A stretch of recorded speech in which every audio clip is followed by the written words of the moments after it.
ఉమ్మడి తూర్పు గోదావరి జిల్లాలో వైసీపీకి మరో షాక్ తగలబోతోందా?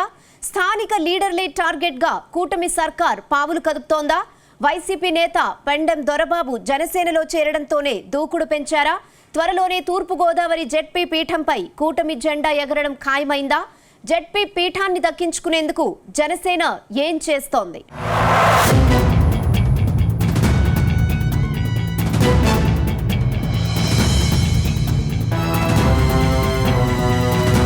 ఆంధ్రప్రదేశ్లో కూటమి సర్కార్ వైసీపీకి మరో షాక్ ఇవ్వబోతోంది.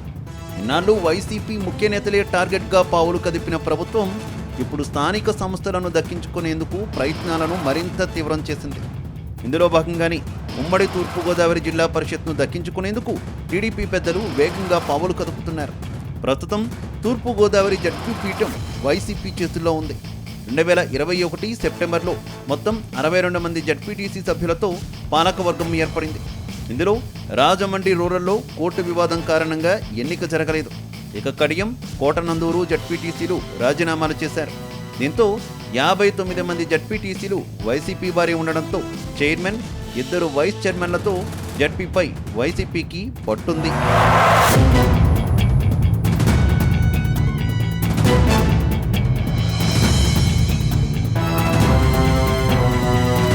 అయితే తొలిసారిగా Pithapuram ZPTC, ZP vice chairman Anubabu Janasena పార్టీలో చేరారు.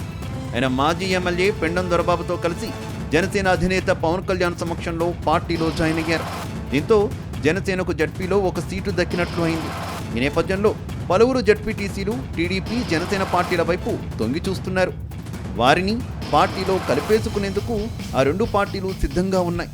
వాస్తవానికి ఎవరైనా పదవుల్లో ఉండి తమ పార్టీలోకి రావాలంటే రాజీనామాలు చేసి రావాలని చంద్రబాబు, పవన్ కళ్యాణ్ గతంలోనే పిలుపునిచ్చారు. అయితే తుని పురపాలక సంఘంలో 15 మంది కౌన్సిలర్లను రాజీనామా చేయించకుండానే ఎమ్మెల్సీ యనమల రామకృష్ణుడు తన పార్టీలో చేర్చుకున్నారు. ఇదే సిద్ధాంతాన్ని ఇప్పుడు జడ్పీలోనూ అమలు చేయాలని కూటమి సర్కార్ నిర్ణయించుకున్నట్టు తెలుస్తోంది.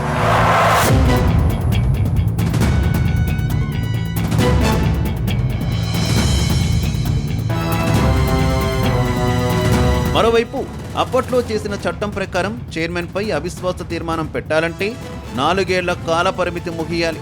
ఈ ఏడాది సెప్టెంబర్ నాటికి కాలపరిమితి ముగుస్తుంది. దాంతో సెప్టెంబర్ తర్వాత జడ్పీపై కూటమి జెండా ఎగరవేయడానికి రంగం సిద్ధం చేసుకుంటున్నారు. కానీ ఆలోపు జడ్పీటీసీలంతా టీడీపీ, జనసేనలో చేరిపోతారని ప్రచారం సాగుతోంది. దీంతో వైసీపీ పెట్టిన ఏ తీర్మానం కూడా ఆమోదం కాదు. అదేవిధంగా వైసీపీ మాట చెల్లుబాటు కాదు. జడ్పీలో కాకినాడ సిటీ, రాజమండ్రి సిటీ ఎమ్మెల్యేలు సహా మిగిలిన 17 మంది ఎమ్మెల్యేలు, 3 ఎంపీలు కూటమికి చెందినవారే. కానీ 4 ఎమ్మెల్సీలు వైసీపీకి ఉన్నారు. ఈ నేపథ్యంలో జడ్పీలో కూటమి హవా ప్రారంభం కానుంది. వైస్ చైర్మన్ అనుబాబు జనసేనలో కలవడంతో పిఠాపురం నియోజకవర్గ పరిధిలోని గొల్లప్రోలు, కొత్తపల్లి జడ్పీటీసీలను కూడా పార్టీలో చేర్చుకునేందుకు దొరబాబు వారితో మంతనాలు సాగిస్తున్నట్టు సమాచారం.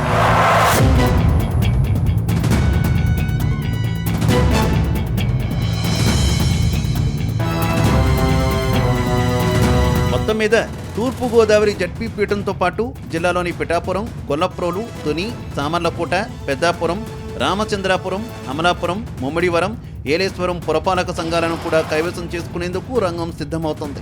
ఇప్పటికే తుని అనధికారికంగా టీడీపీ పరమైంది. మిగిలిన వాటిని దక్కించుకునేందుకు పావులు కదుపుతున్నారు. మొత్తంగా కూటమి సర్కార్ అనుకున్నది అనుకున్నట్లు జరిగితే మాత్రం వైసీపీకి పెద్ద దెబ్బ ఖాయమనే టాక్ వినిపిస్తోంది.